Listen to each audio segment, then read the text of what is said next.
Hello everyone, Press7 here, back with some more Bloons C6. In this video we're going to be seeing if Super Buff Legend of the Night can beat Bloonarius. Legend of the Night did receive some pretty nice buffs over the course of, well, not over the course of a few updates.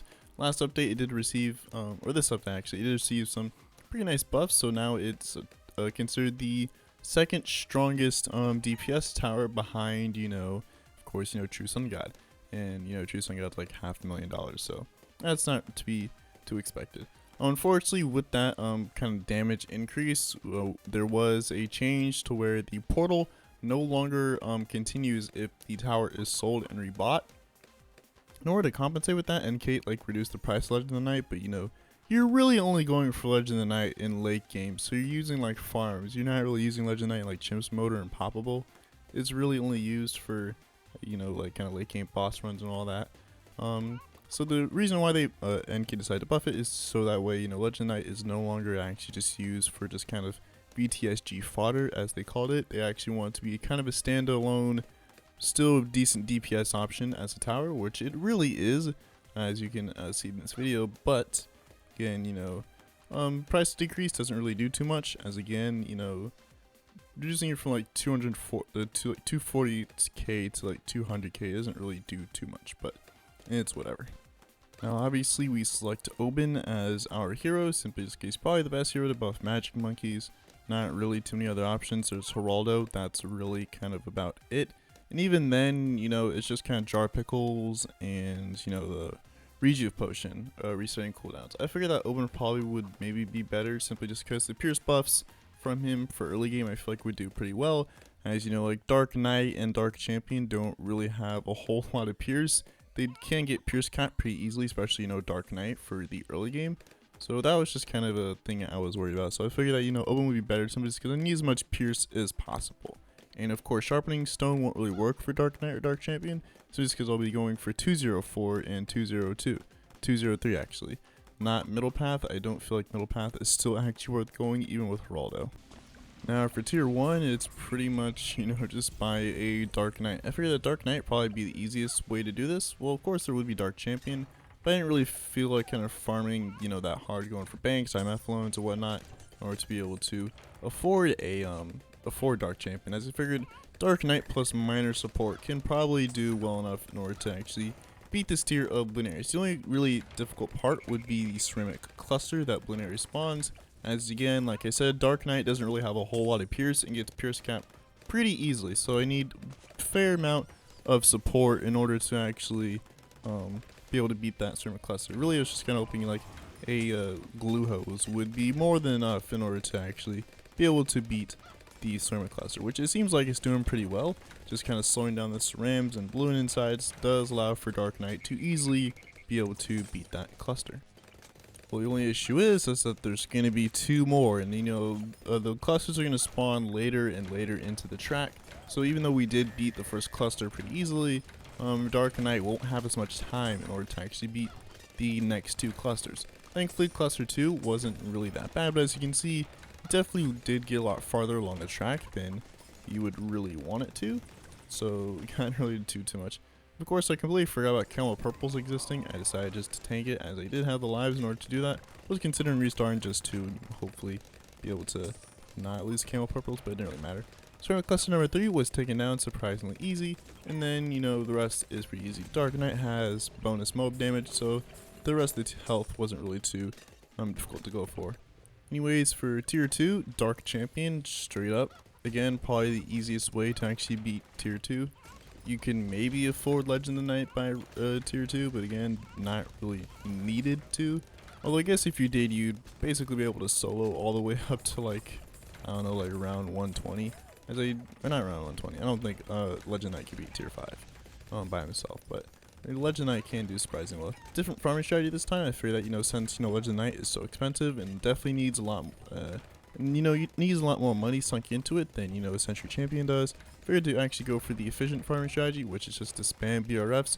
Was able to get 3 463, which is pretty nice. Thankfully, with going for Dark Champion, I don't really have to worry about mid-game rounds 63, 76, 78, or anything like that, as Dark Champion can easily just solo, especially after the +2 ceramic. damage buff that I got a while back. Ceramic clusters are again no problem, as again Dark Champion does do pretty well against, you know, ceramics. And, you know, mob damage, of course, you know, Dark Champion kind of excels at mob damage, so it's not really anything to worry about too much. At this point, I'm just kind of maxing out on BRF, simply just because I figured that again, you don't really, just kind of figure it's the most efficient farm. I was actually planning to just get overclock straight up after this, so I figured that'd probably be the easiest way to do this. Alright, so for round 80, have a BC, got my overclocks up. Still only rolling around with a Dark Champion, but again, you know, Dark Champion is pretty good enough to where I don't really feel like I would need much help. Just kind of minor support like, you know, Alk buff, overclock, call to arms, and I feel like Dark Champion can easily solo this. I was really just kind of hoping I could save as much money as possible for farms, as again, after this, just kind of spamming overclocks. I can only spam, I guess, like 10 at most if I wanted to sell my balloon chops at the front, just because now they're not really making too much money, and there's really no balloon rounds that spawn unless it's like 83, but even then 83 won't really generate too much money anyways. As you can see here, like with overclock and, you know, homeland and all that, Dark Champion is easily able to take down Bloonarius. It's going to take a lot longer than, again, the previous tiers, but, you know, just to save as much money as possible in order to be able to afford Legend Knight and everything I need by tier 5.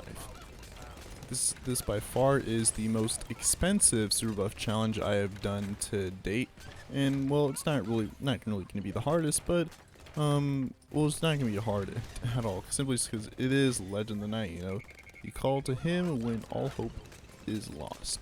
So I figured that, again, you know, not really too much difficulty in terms of being able to do this, just kind of affording everything, especially after the Monkiopolis nerf, is going to be a bit of an annoying task to achieve. Moving forward quite a bit, as it is taking a bit of a while to actually be able to pump Bloonarius. Got an ultra boost in the middle of 88, simply just so I can start ultra boosting Dark Champion. At this point, I don't really feel like it's worth selling it, as again, I'd probably just be worth it to just kind of stack up on ultra boost stacks, as well as just kind of buffing it in general. So after I'm buffing a fully stack on Dark Knight, or Dark Champion I should say, it's time to fully stack up on Banana Central. Tier 4 is when we finally pull out the Legend of the Night. As you can see, Legend of the Night is doing some absolutely insane damage right there.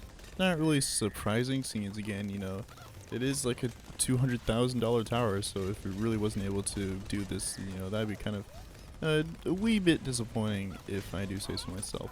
But it's kind of stacking buffs really does, like, you know, Legend of the Night really does kind of respond strongly to buffs. I'm guessing it's mainly attack speed. Believe it or not, Legend of the Night has like a ton of Pierce. Kind of looking at it, I think it has like 21 base Pierce.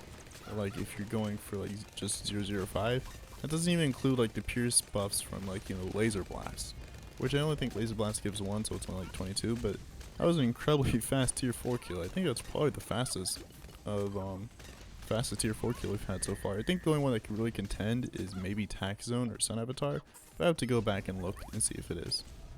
So tier 5 is coming along, seeing how much damage Legend Knight is doing surprisingly well for well, again, not really surprising, seeing as we again have like over like $1 million in support, I'm pretty sure, as well as it costing over $200,000. I feel like the only other tower that can maybe do this at this point would probably be just like Supermines, or maybe a Grandmaster Ninja. I feel like Grandmaster Ninja would probably maybe do a bit better, but that's for another day. Legend Knight is doing pretty well. It's not really surprising. Again, it is $200,000 tower, so that's pretty much it. And you see here, Legend Knight doing amazing damage against Bloonarius, really showing off that, you know, Moab damage buffs that, you know, we kind of had during this update. Before this, Legend Knight was just kind of a meh tower. It was just really only used for just like getting BTSG, and that was really about it. On its own, I mean, it did decently, so just because it had the portal ability, but I feel like, you know, maybe you could just probably get like anti-balloon and you do just as well. I mean, before this update, you'd really only get Legend of the Night for, you know, the portal ability, which is really justified by the cost. It costs so much just because the portal was just kind of that good. But now to this, you can actually get it for straight up damage, and it still does pretty well. And so that's it. That is Super Buff Legend Knight versus Bloonarius. Does really well, being one of the fastest towers when it comes to killing Bloonarius. If you enjoyed, like, comment, subscribe, or join Discord. Link is down below in the description.